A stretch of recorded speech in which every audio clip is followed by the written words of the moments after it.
Hello world and welcome to our live stream. I'm Aaron. And I'm Garrett. And today we're joined by Eisner and Harvey Award nominated co-creator of Packins Land, Gary Shipman, here today to talk all about his current crowdfunding project, the Artist's Edition of Titan, Mouse of Might, only available on Indiegogo. Gary, welcome to the show. Thank you for having me. I appreciate it. We're more than happy to have you. Excited, actually. Yeah, very. Before we get started, let's say hello to everybody in the chat. I think we have got a Jim Cox. What's up, Jim? A Wilford, Wild Food. Yeah, I can read. How's it going? I think you're a newcomer to the channel, but we're very pleased to have you. Of course, there's Good Stuff Comic Skater. How's it going, my man? And Mo Biggs, which means we're going to have a very fun and exciting stream. And I think right now that's everybody. Yeah? Or am I wrong? Yeah. So, Gary, before we dive into the book, we like to get to know our guests a little bit better.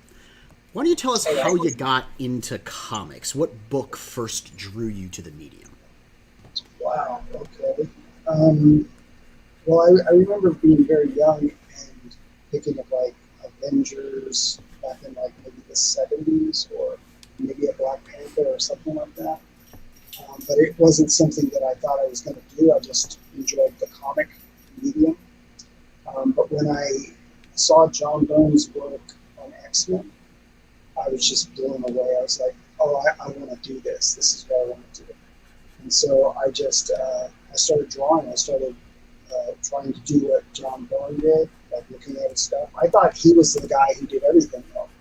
I thought he did, like, Casper, the Friendly Ghost, and I thought he did everything. He just changed his style. But, yeah, that was, I probably would say John Byrne. Yeah, Byrne's great. X-Men. Yeah. So X-Men. You are not the first person to say that, and I guarantee you will not be the last. X-Men is responsible for getting a lot of our guests into comics. So, there's something very special about storytelling through sequential art. Why did you decide to get into making comic books and pursue a career rather than, do something else with your life? I don't think that I'm good at very much more. Not that I'm good, but you should see the other stuff I do. It's just way worse. So I get a lot of satisfaction from doing it. It's just it's a fun ride. I just love it. So I think that's mostly what it is. So I feel like even at the end of the day, or even at the end of a week or a month or a year, I look back on what I've done and I feel good about it. It's fulfilling. I think it's a common thing with a lot of creative type people is we can do other things, but when we're not excited or passionate about something we're creating or working on, it definitely shows in the end product. Are you kidding? I can't chew gum and talk at the same time, or walk at the same time, or even quote maxims the right way. So, do you have any formal education in either sequential art or writing that would lead you into comic books as a career? I hardly have a formal education in anything. No, I don't. I self-taught. I just looked at the different artists that I liked, John Byrne being first, and then everybody else, like Frank Miller, Arthur Adams. I could go on and on. Neil Adams, everybody. That's awesome. That's a good diet of artists. Question for you, actually. Are there any current artists that you're excited about or things that you're currently reading, kind of like creative things in your diet? I think the thing that I've been into a lot lately isn't really current, but it's been Calvin and Hobbes. Nice. I Bill love Calvin and Waterston. Hobbes. Check I out think he's Bjorn the amazing. Littlest Viking. I do like Sean Murphy. I think he's Sean amazing. Gordon Murphy. But when it comes to reading books, there's not a whole lot of stuff that I've been reading lately. I've been just diving into my own stuff and creating my own worlds and stuff like that. Yeah, you seem more like a classicist when it comes to comic books. You know, like the Byrne stuff, the early X-Men, early comics. Less so the 90s when things got very intense, or even, you know, modern comics where things have taken a new and interesting turn.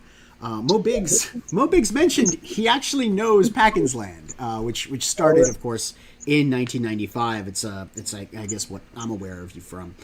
For those of you that don't know or aren't aware, Gary's done pretty much everything there is to do in comics, except maybe being the head editor at a major label. He's been a writer, a penciler, inker, letterer, and colorist, and compared to that versatility, the rest of us are going to have to start using new hashtags, because hashtag just a writer isn't going to cut it anymore when compared to that. So how did you get your start professionally? Oh boy. Well, it kind of took a turn. Like I was really wanting to get into comic books back in the, let's say, the late 80s. And I did like the Marvel, they had like a Marvel tryout book that you could do, which was a really good way for them to make some money, but then you could try out. So I did that. It didn't work. I went to San Diego Comic-Con some year back then, and I had done some Batman pages, like maybe 4 pages, pencil. And I took them in, I just poured my heart into them. And I thought, if I don't get a job with the big guys with this, then I'm going to quit. So I went and I showed it around, and different people said, "Oh, go to Dark Horse. They'll hire you right now." Or I even talked with Klaus Janson, who is the inker of Dark Knight over Frank Miller's work, and he said that he would have given me a job as a colorist, because he saw I had some color stuff. And he said, "I can give you a job as a colorist right now. What do you want to do?" I said, "I want to pencil it." I ended up not doing the colors. But anyways, so I kind of was disillusioned, I guess, or disheartened, and I just quit for about 10 years. And I went into just working as an artist for different companies, educational stuff, you know. And then one day a friend of mine who owned a comic book store said, "Hey, check out this book called Bone." And I was like, "Why? You know, who cares?" Why? He's a little white blob dude. Yeah. Well, anyways, I checked it out. I read a black and white book, and I was like, "Wow, this is really good." And I said, "You know, maybe there is hope for comics." And then he said, "Yeah, you know it is." And I said, "But you know, nobody's buying that. You know, it's not superheroes." And he said, "No, people are buying it. People love it." I said, "Oh, you gotta be kidding me." So then I went to work on Packins Land. I don't know if that answered the question, but Bone inspired me to do Packins Land. Right. So your first gig was kind of colors and then inks, and you grew into that. What were you doing lettering on? Because when I was looking into your background, I didn't see, you know, a whole lot of credits for lettering, and lettering is kind of underappreciated, I think, in comics in general. So the question is, how do I do my lettering? Is that what you're asking? Did you ever do like any professional lettering outside of lettering your own stuff? No, I never did. I just did the lettering that I did was for my own stuff, and I'm not like real great at it. I think that I can get by, but you know. So let me take another opportunity to address some of our newcomers. I don't know. We got 24 eyes up in the house. Hey, 24, good to see you. And not my monkeys, not my circus. Welcome back to the show. Very glad to have you here with us. With your myriad of talents, what's your favorite part of the comic book making process? Boy. I like it when I'm able to find a sequence of images. Like even when I'm roughing out something, and that sequence really seems to tell a story very well. I really love that part of it. And then, you go and you polish it. Sometimes you can lose it when you start polishing things. At least I feel that way.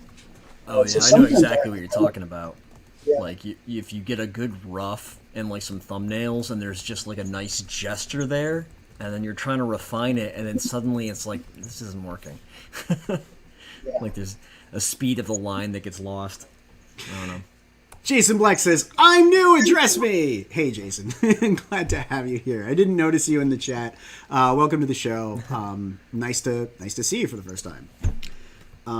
Jim Cox says, "Unplug my keyboard." Yes, because I'm typing, and we moved the mic away from Garrett's tablet because for some reason it was squeaking, and now it's closer to my keyboard, and you can hear my typing. And this show's just going to crap, isn't it? So, do you prefer drawing lines or, writing lines for dialogue? Do you prefer writing comics or drawing them? Definitely drawing. Yeah. But there is a similarity, I feel, because in some ways you're drawing with words when you're writing, and in some ways you're writing with pictures when you draw. Yeah. So, You actually talk about that a lot, about how you don't actually need words in a comic book if the sequential art tells the story entirely on its own. And we just got that comic from Illustrator Monk, which has zero dialogue in it whatsoever, and it tells a really good story all by itself. Of course, it makes the art have to work harder, which means that your understanding of sequentials has to be that much more on point. Not only does the art have to look good, but your beats, with each panel being a beat, has to really line up to the story that you're trying to tell, which can make it much more difficult since you're not using any words to kind of convey context. So I really appreciate that when a artist says, "I want to write without using words." I think that's really cool. So on that note, you're dyslexic. And I've struggled with some learning disabilities, in my own life and in my own time, getting into comics. In your experience, what's it like coming up in an industry where the written word carries so much weight? Well, it's very challenging for me. I mean, sometimes like my wife helps me I'll write a story, and at the beginning when I did Hackensack, I would have these ideas, and mostly I draw the pictures, and then I write down in my chicken scratch way what I was trying to convey, and then I'd hand it to her, and she's like, "I don't know what you're trying to convey," and then I'd have to just tell her verbally, and she'd, "Oh, okay, you meant that. Oh, okay, this makes sense." So I get help, but it is a challenge. Even the stuff I've gotten a lot better with dyslexia. Like I can read and things like that, but when I get tired, especially, I'll start jumbling things all over the place. Things don't make sense. Yeah. But it still is a challenge to try to convey a story. But I think that with the artwork, what it has done for me, because I have really dived in as much as I can to the art part of things. I'm not saying that I've reached like some great level of it. I'm just doing the best that I can. But I feel like that it's made me push myself to really try to express what's going on with the pictures. So if the words do fall behind, maybe the pictures would pick up the slack, hopefully. Do you do most of your drawing in the traditional medium, or have you switched to digital? Most of it is traditional, but I do like color, like my covers and things like that. I am starting to color Titan, the book itself, and so I'm using like my iPad or I'm using Photoshop. But I would say mostly traditional. Mo's got the zingers today. He said, did you choose the name Shipman because it was good branding for comic book fulfillment, or were you just born lucky? Yeah, I was born lucky. That's, I mean, honestly, if I got to choose my name, we'd have to go with something like, crazy out there. Like, what's her name who's using the last name Ragnarok right now? Like, what's her name, Ragnarok? I think that's really cool. So if I were to be picking my own last name, I don't think I would go with something as mundane as Shipman, though. But I do appreciate the joke. Now, you were saying working, with your wife, she has to interpret your written, notes and kind of try and make sense of it. And it sounds like you have a very good relationship, or at least a good dynamic, where she's got intuition and can kind of pick up on what you're saying, even though you may not be perfectly capable of communicating. And I'm really just projecting now. You and your wife are responsible for self-publishing Packin's Land back in 1995. It must have been an incredible experience to co-create a series with your wife. I know when I'm in my mode, I'm not really attached to reality. I'm kind of living in a dream world, and I forget the passage of time, and I forget to do mundane things. Was it ever a challenge balancing real life responsibilities with your creative endeavors when the two of you were working together? Yeah, well, things take priority, obviously. Life takes priority. And working on the things that I do now, I work full time on Titan. But sometimes it has to take the back seat because there's other things that come up and you just have to do it. So basically, you just weigh what's important. Sometimes Titan might be the most important thing because I have a deadline or something like that that I have to meet, and then everything else is going to have to stand still. But yeah, it's just you just weigh what's most important at that time and go for it. I hear you.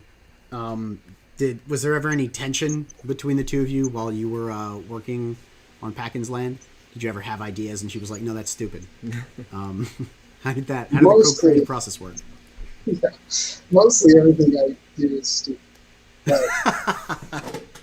But actually, the first idea I had for Packin's Land was called, and it still is. I want to do the story. It's called Banana Family. And when I told her that, she thought I was crazy. That's the stupidest thing she'd ever heard. I still want to do it though. And I still have the ideas for it. I'm sorry, your audio is a little bit I don't know, tinny might be a descriptive word. Did you say banana hammock or banana famine? Banana famine. Okay. I heard banana hammock, but that's just my mind doing what it does. Man. That's just you. Yeah. That's a whole nother story. Oh, you have one called banana hammock? No. Oh, get my Which hopes means it up. would be very different than Right. what he wrote. So she weighs in and kind of gives you advice when your stuff might be a little bit I don't know, too far out there. And yes, Frequency Girl is doing all the work as usual. If you guys watched the K Manifesto show with Dojo Kun Comics, you are well aware I am just a pretty face with words that pour out of my mouth and absolutely no context. What's I that? said, you ain't even that pretty. I ain't even that pretty. Shut up and let's look at your art. It's so good, though. It really is. That's nice.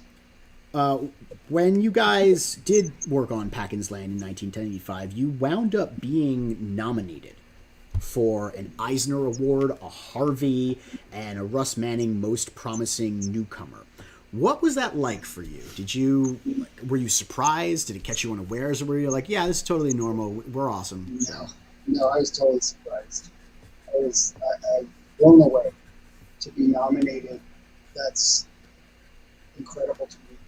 Especially because comic books have been something that I just have loved so much. And then to have the people who look at those things and say, we know what is good, and then to be nominated, it just was insane. Yeah. I didn't win, which would have been even more insane. You just get to say you're nominated, it's enough that a whole bunch of people that you don't know saw a thing that you made in a category that they kind of, control the quality control in there, and they're like, hey, you know what, it was good enough that we're gonna nominate it for our award. I would be stunned. I mean, personally, it's amazing.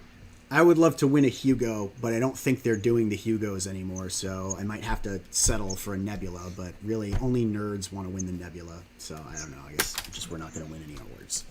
Let's say hello to the chat again. So far, since we last greeted them, we got a couple more newcomers. Who came in, Frequency Girl? I know we got Jeff Potts, right? Jeff We Potts. have Jason Black. Mm-hmm. We have Jeff Potts. We have Captain Hiltz. Me too.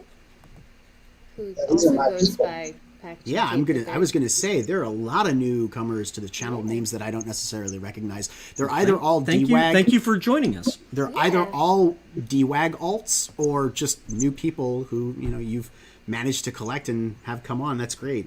Coming to our chat. They have very nice things to say about you, Gary. Is it really CG Metalsmith Phoenix Animation's birthday? It is. That's why we wished him happy birthday. It is? Wow, okay, we're going to have to do something special for that. And Amanda B is in the B. chat.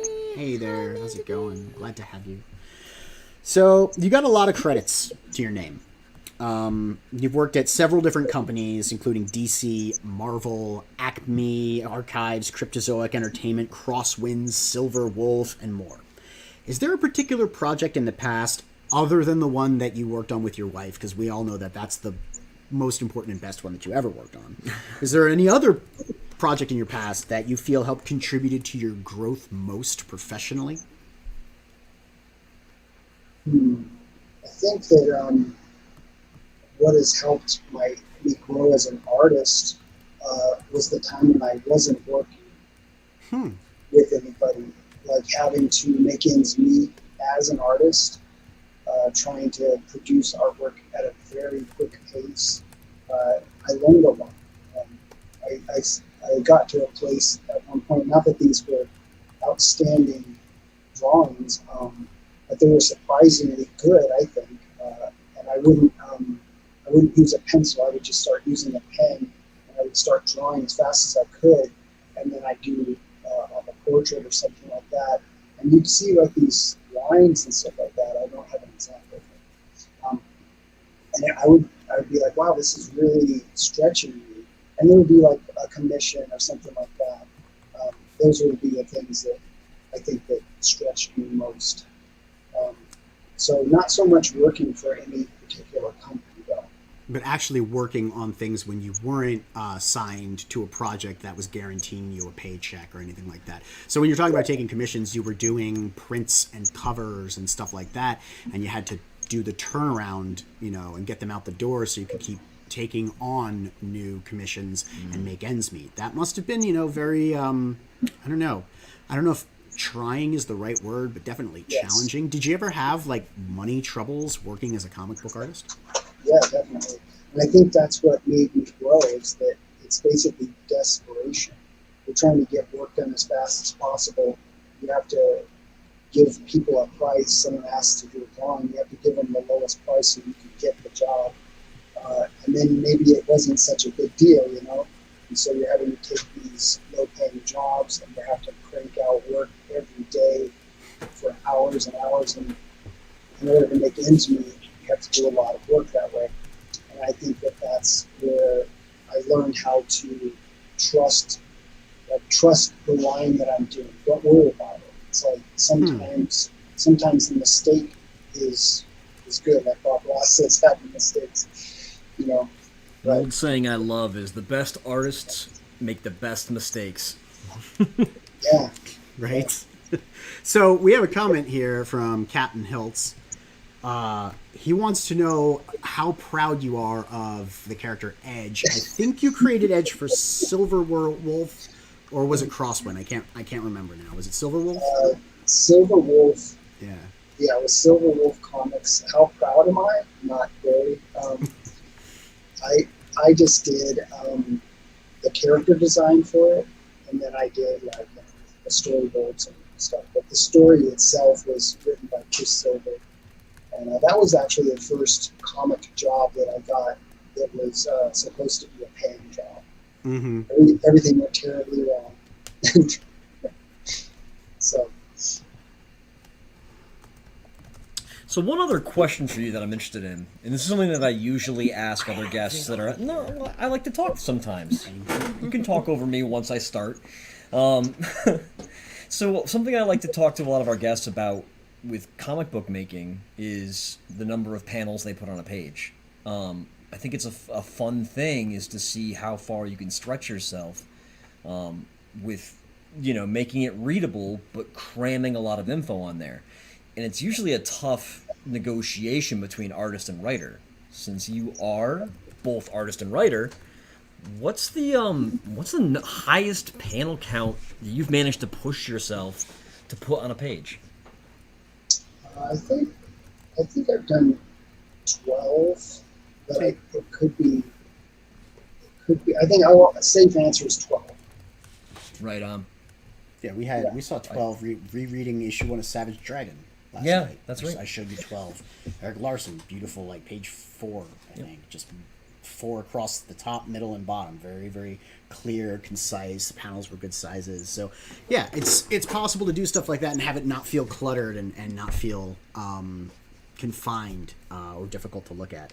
And that's good that you can do that and show that you have the versatility, you know where to put the camera angle, because it's not a camera. I don't know. What would you call it? Vary the camera?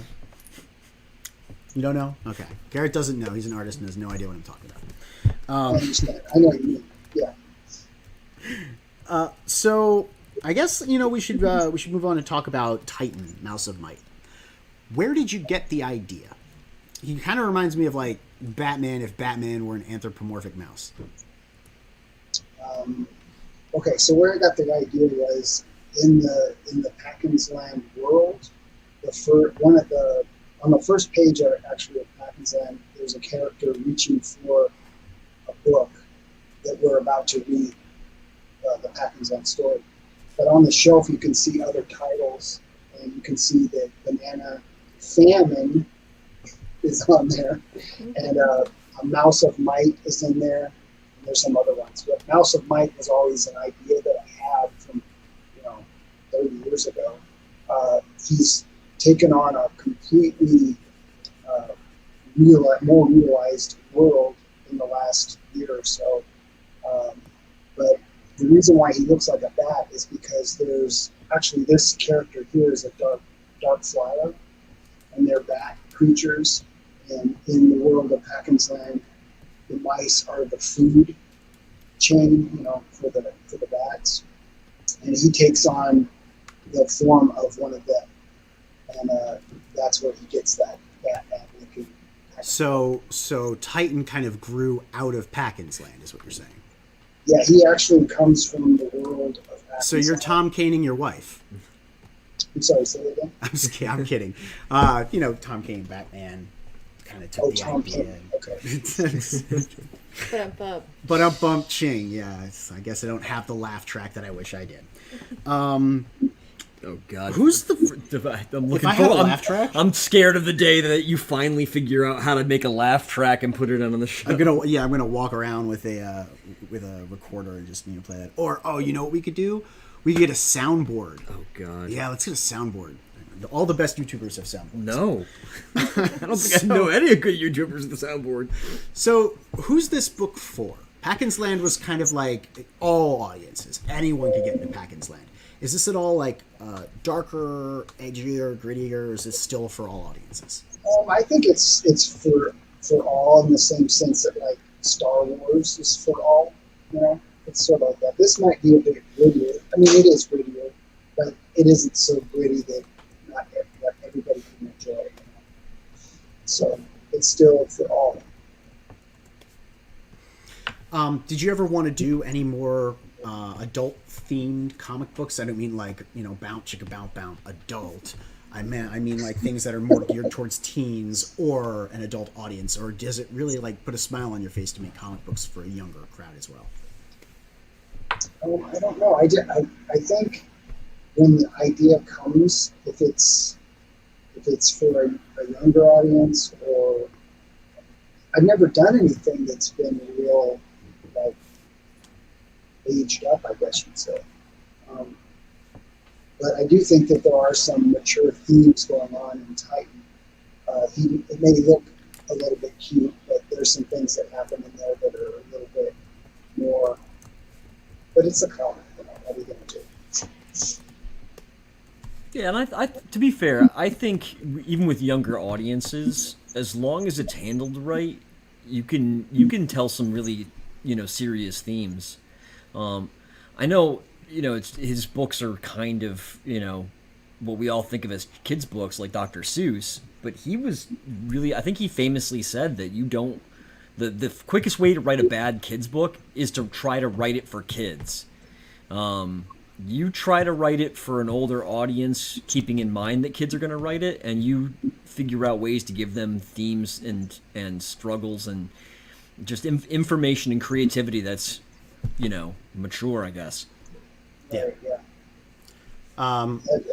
Amanda B, yes, we're all pulling for you this Sandwich Saturday. I know a lot of people were upset that you were DQ'd last week, and You went to Dairy Queen last week?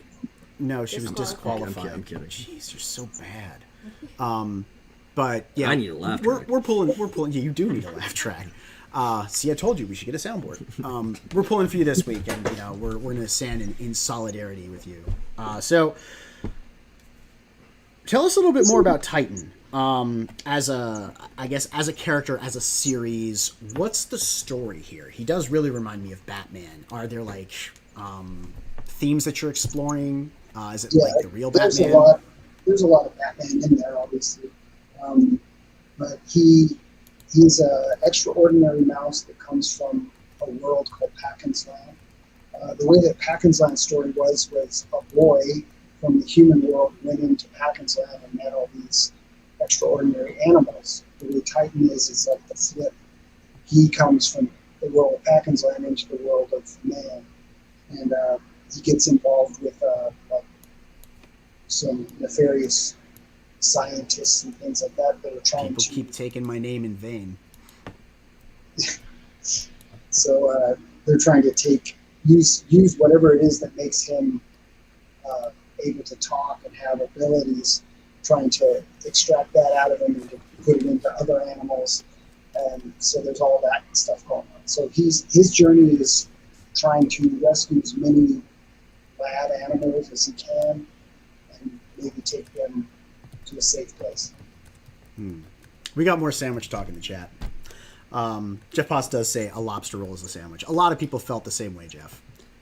Good Stuff is describing the hamburgers that I guess he made or is making, and they sound really good. Yeah, so I think we've all been derailed by sandwich talk. I'm sorry, guys. Garrett, do you remember the sandwich alignment chart? I do. Yeah. So is a lobster roll a sandwich? I'm not getting drawn into this discussion. No, you're going to draw other things into this episode. So,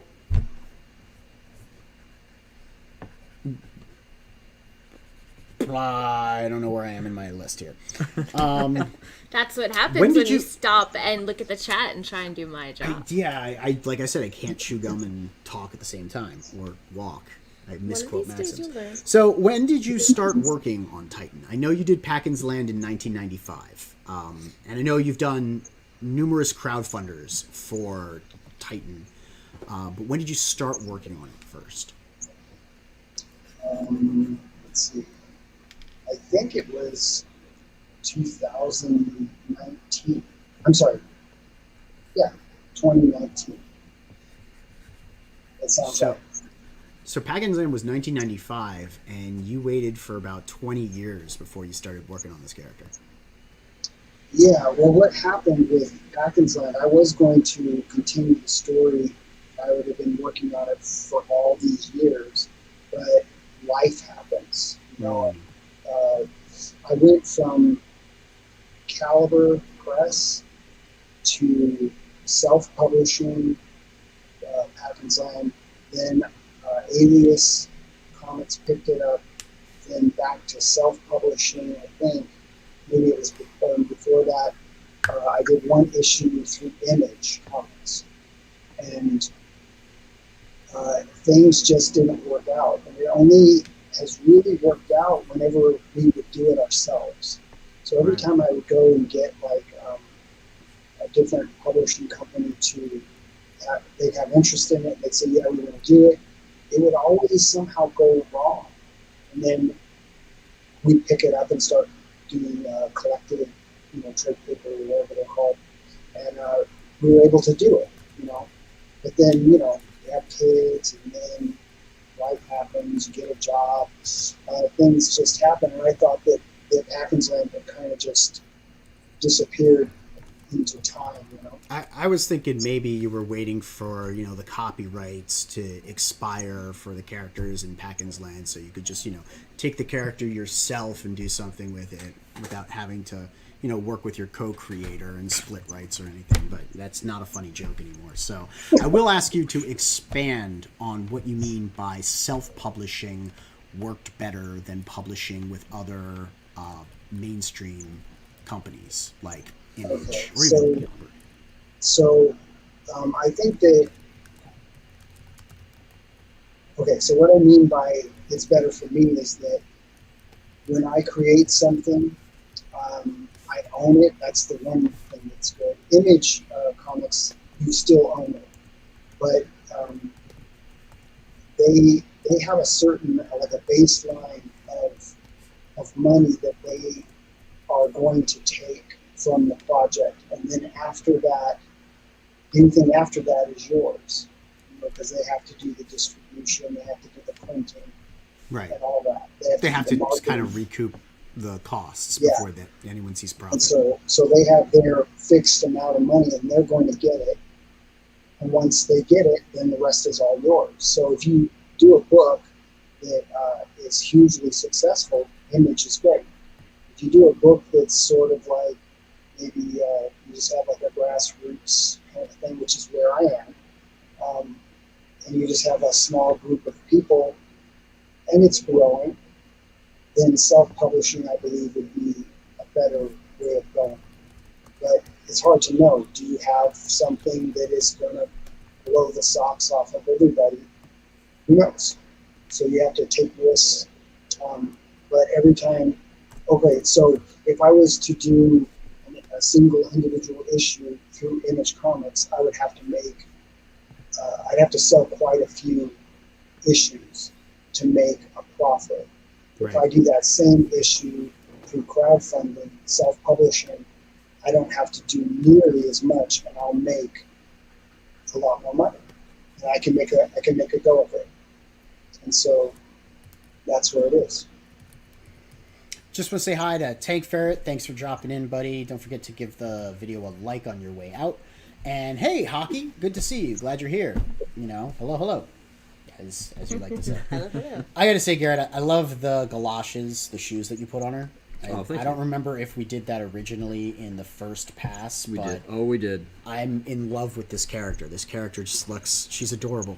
Yes, my she's favorite. just like, There's one. she makes my heart ache. Do you know what I mean? Like, she's just so cute. You want to hug her? Do you know what I mean? There's one panel Give her in little the book flowers on that her is my boots or something. favorite. That's the two of them, and it is Yeah, where just she's the sticking best. he's sticking his tongue out at her, and she's scrunched her.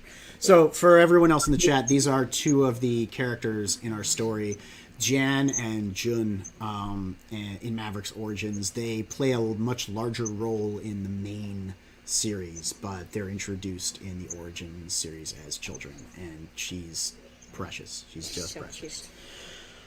So when it comes to Titan Mouse, you've already done a couple of crowdfunders for it, right? Titan Mouse of Might. I keep calling him Titan Mouse just because of Mighty Mouse. When it comes to Titan, you've done a couple of crowdfunders already.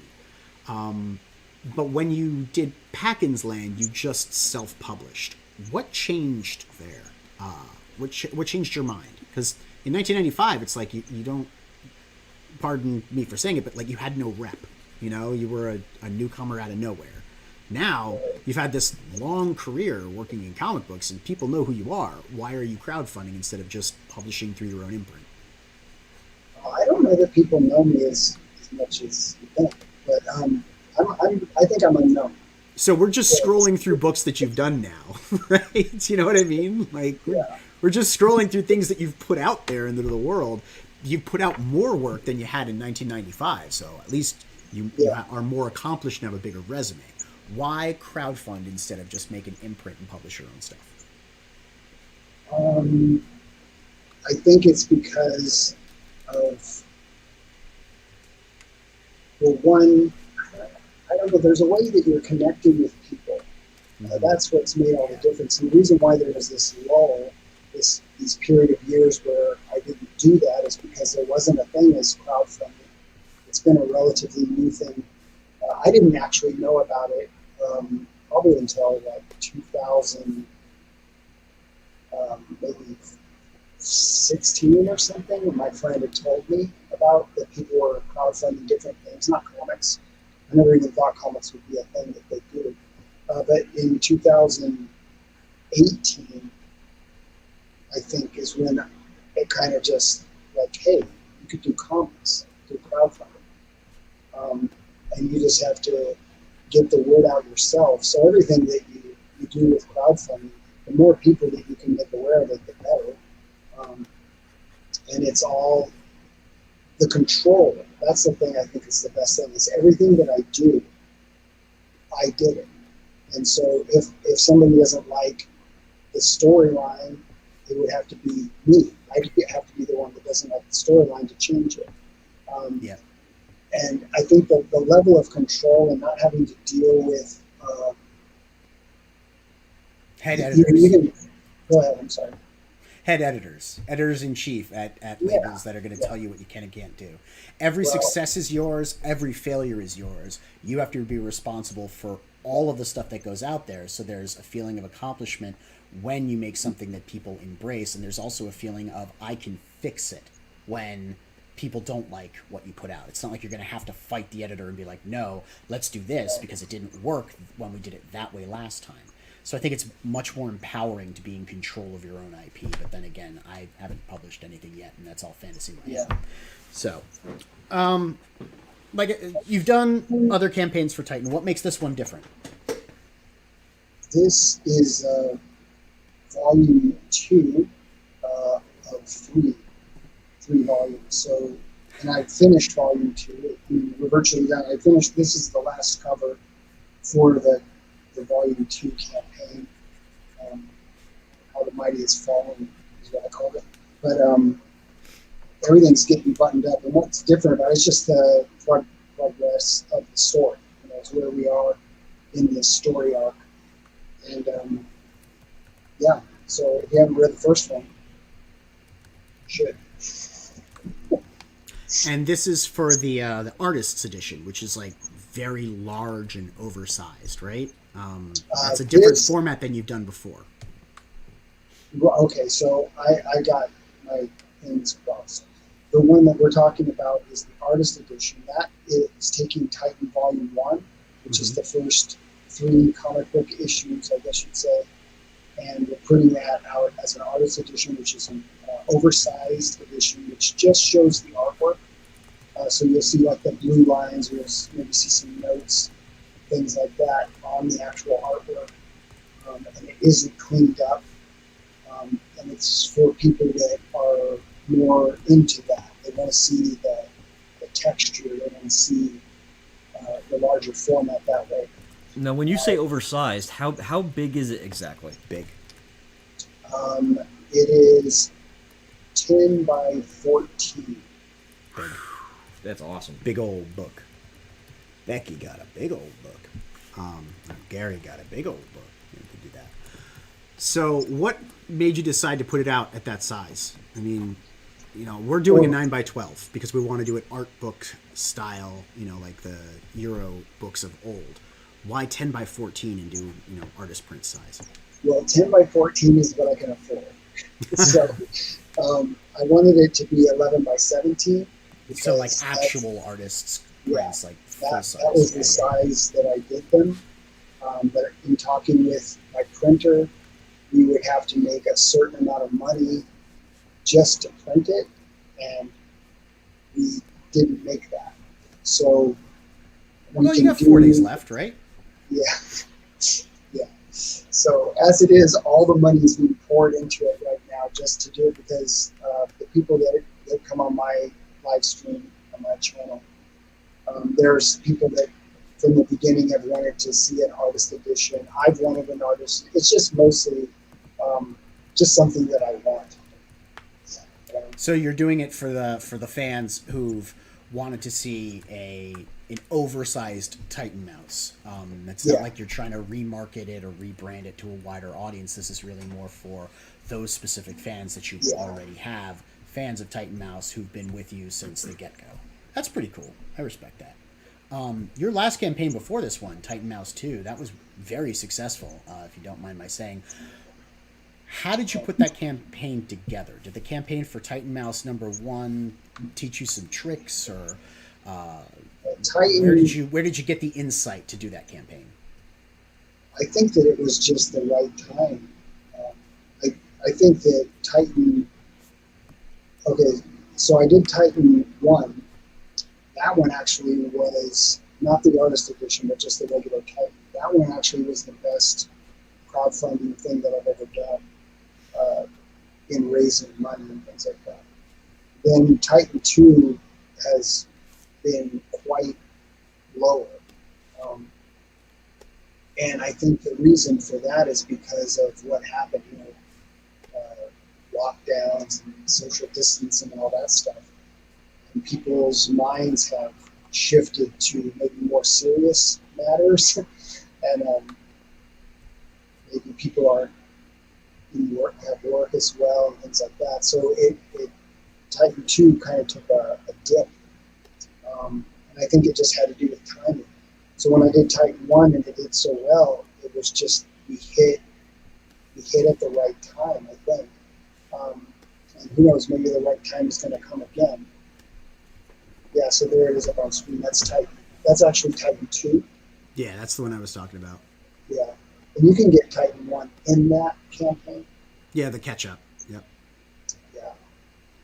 You can even get Packenzyme in there, too. Ooh, you can. Now, you also have another book still in demand, your Gothic Sketchbook, right?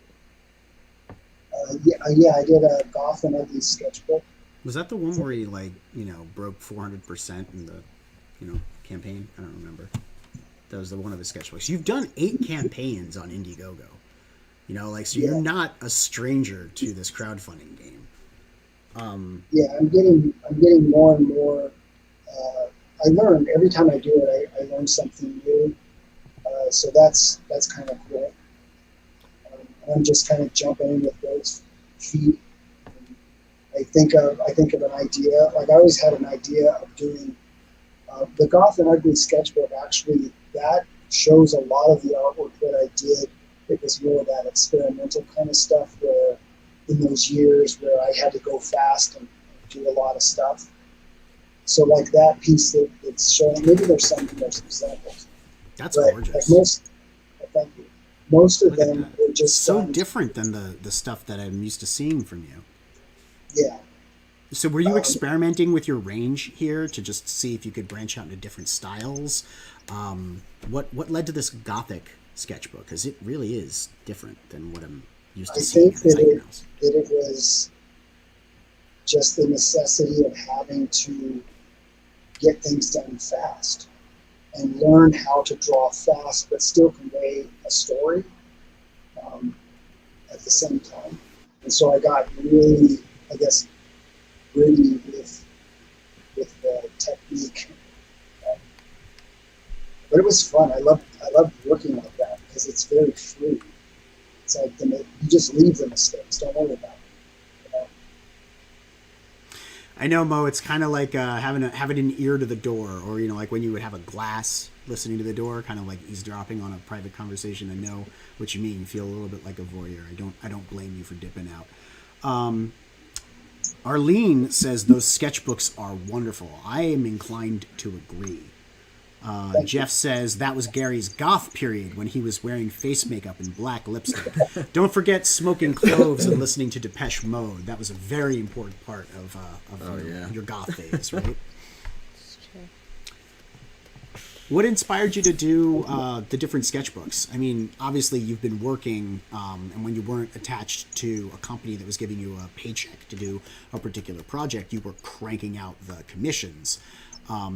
Was, I guess, making the sketchbooks sort of a way to get some supplemental income during all of that, to a way to also like grow your following on the crowdfunding platforms, or was it just because you wanted to put out something that you loved and thought people would buy?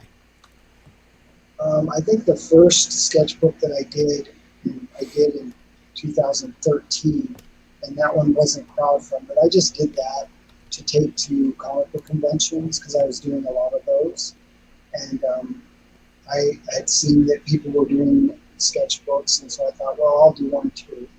And then I thought, well, I'll do one every year. Well, that didn't work out because then the next one I did was in 2016, and then the next one after that I think it was 2018. Our 2018 sketchbook was the first crowdfunding thing that I ever did, and that one was when I presented that to people, like on my live streams and things like that, and social media. It was a way to kind of kickstart, no pun intended, getting back into doing comic book stuff. But I needed like some cash in order to free up my time. Otherwise, I had to take jobs, Right. And I'd have to put my attention on work that was paying. And so that first sketchbook helped me. I took the money from that, applied it to putting out the Packens Land Omnibus, which is 515 pages. Wow. Comic. That's awesome. And that did really good for us as well.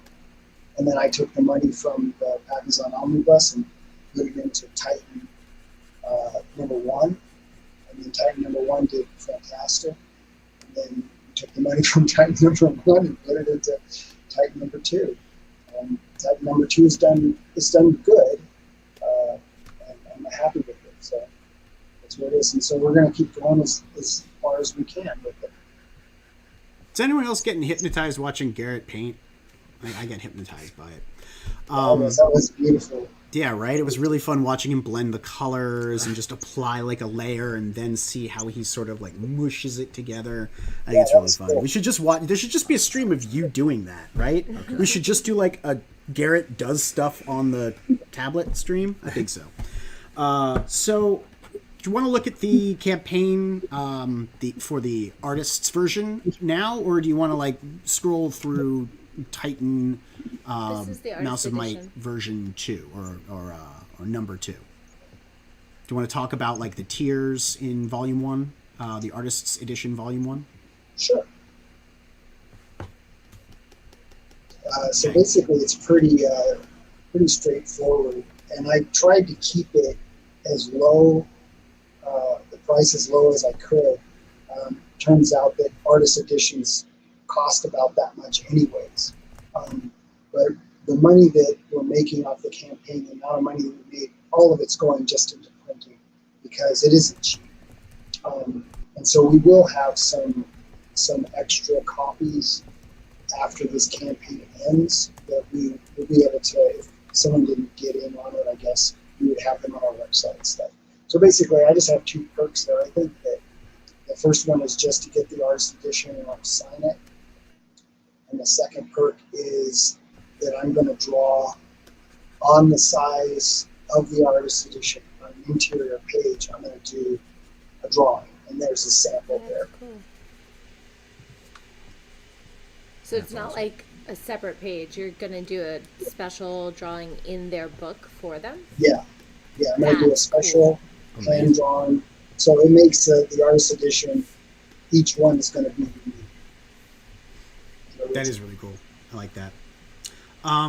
Of the tiers, is that the one that you suggest people look at the most? Is there a featured tier, or is it?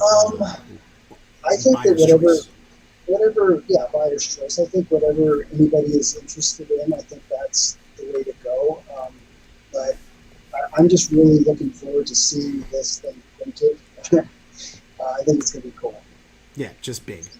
What would you have had to hit, if you don't mind my asking, to print it 11 by 17? Because I know those are like some really serious dimensions. How, financially soluble would it have been? It was 8,900, I think, so about $9,000. But I put a stretch goal in there. If we hit like 8,000, I was just gonna, do it anyway. The rest of it. Yeah. Nice. That's awesome. I'm glad that you did that.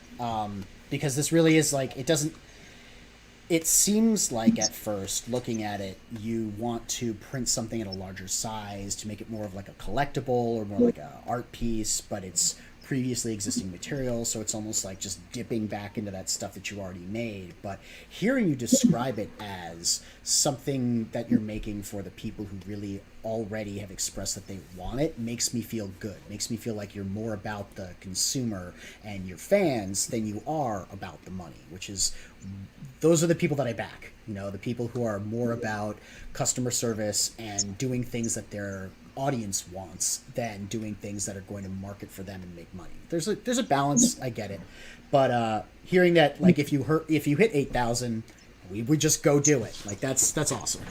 Yeah. If people want to go that far and push this campaign to get it to that point where you can afford 11 by 17, we're not keeping that money. We're giving it all to the printer, and we're gonna get the big size. I think that's cool. Yeah. So on Titan Mouse 2, is that in demand?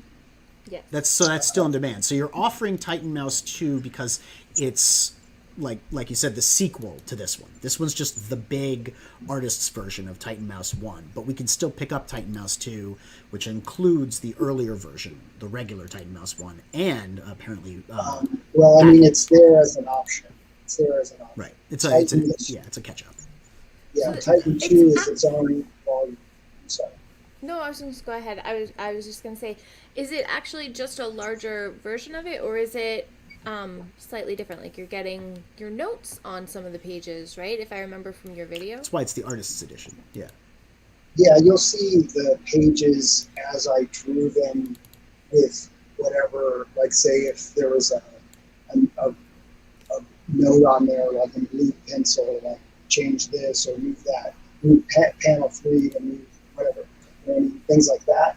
So it's basically just a raw version of the artwork.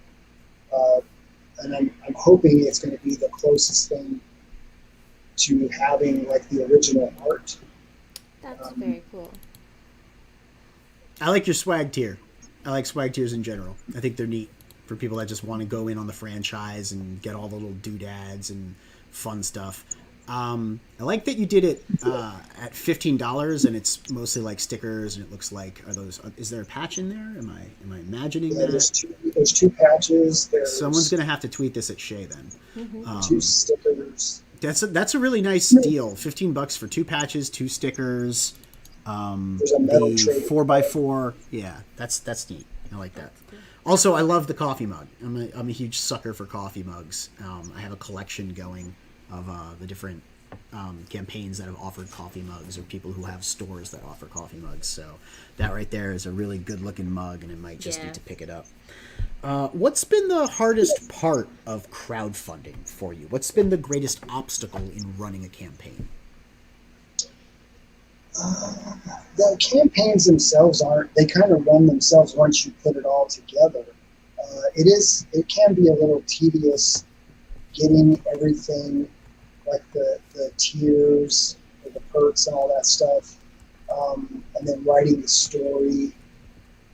All that stuff is its own challenge, I guess. But once you get it launched, it basically that's what it is. So it's getting the word out. I think it's the hardest thing, because I do think that there is an audience of people that would enjoy something like this, if the word, or if it could be put in front of them. Mm-hmm. So right now you're looking at the fan art that people made for it. That's really cool. That is really cool. I like that. I like the fact that he includes fan art in that stuff, because it's more people that appreciate the IP, the property, the thing that you're making, and they're expressing that by, showing their art, and you're including that art in there. I think that's really kind of awesome. Also, those people are seeing their stuff printed in a volume, and there's got to be something to that, you know. Like I'm not an artist, so I can't make a doodle, but I can imagine if somebody did a doodle, having it included in the work that inspired that doodle would probably feel really good. So I commend you on that.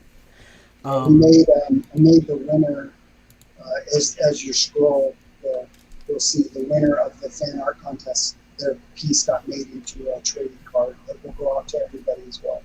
Oh, that's awesome. All right, Mo, you made me break with that one. Keep waiting for Gary to get kicked off the stream when he gets a call on his landline. Oh, that's awesome. That's the fan art winner trading card. That's Oh, that really is neat. cool. Yeah. So, what words of advice do you have for fledgling creators looking to cut their teeth and get into comics? Let's see. Well, you got to really know that you want to do it. You know, you can't waffle. You have to jump in and do the best that you can every time. I know that sometimes it can feel like there are days when you're like, I got to do this page and I'm kind of not feeling it. You got to find the feeling and do the best you can. Any job that you get, art related, but I think any job you get in anything, I think you should do it to the best of your ability. But a friend of mine told me that. He said, doesn't matter if it's a job that you don't even think is that great. Put your heart into it and do the best job. That's what I would say. You don't just keep going. If like my mom, I told her that I wanted to be a comic book artist when I was a kid. She said, "Yeah, that's not going to happen." You know, and she was just being realistic. And she said, "You need to go get a job. And if you really, really want to be a comic book artist, then when you get off of work, come home, break out your stuff, and start doing it. But you have to be responsible, and you have to have a job, and you have to take care of business." And so I did that. I said, "Okay, well, I'm going to do it." And she's since passed away. I think that she would be very happy to see that things are going as good as they are. Yeah. I understand that parents want the best for their children, but they also want to protect them and make reasonable expectations so their kids lead a happy life and don't torture themselves like they failed to achieve a dream that their parents told them they could do. I mean, my mom was very supportive, but she also knew when to tell me my expectations were unreasonable because I wanted to be a dinosaur when I grew up, and she wasn't having that. So, is there any advice that you have for people just getting into crowdfunding now? Any way to take on that challenge and make it a little easier? I think learn how to do it. Look at some crowdfunding things that are similar to what it is that you're trying to do. And if you can reach out to that person and say, how did you do this or whatever? Because there are some questions, I guess. We all have questions about that. That's always helpful. But yeah, I would just say, if you see a crowdfunding thing that you like, look at all the different ways they did it. Look at the different perks they offer, and kind of use them as a model. That's smart. Hey man, I mean, you became a comic book artist. You achieved your dream, and maybe I'll achieve my dream, becoming being a dinosaur. Yeah, being a dinosaur. So I think that's pretty much all the time we've got tonight. Is there anything you want to say to our viewers or anyone else there in TV land on the internet? Just follow your heart, follow your dreams, people. We have one life here. You got one shot. Yep. Captain Hilt says, here's some crowdfunding advice as a fan and customer. Set a realistic completion date and hit it no matter what. Most important. Yeah, we're launching in July, and I want to have it to everybody by Christmas. I want this to be a great Christmas present. I want to make it as big and chock full of goodies for you guys as I can, so that when you put it under the tree or you give it to someone who loves giant robots, they're like, holy crap, why is this box so thick? Because I like things that are thick. Flip that. So yeah, I guess that's it from us here at Global Frequency. Don't forget to like, subscribe, click the bell for notifications, And tune into the frequency. We'll see you next time. Peace.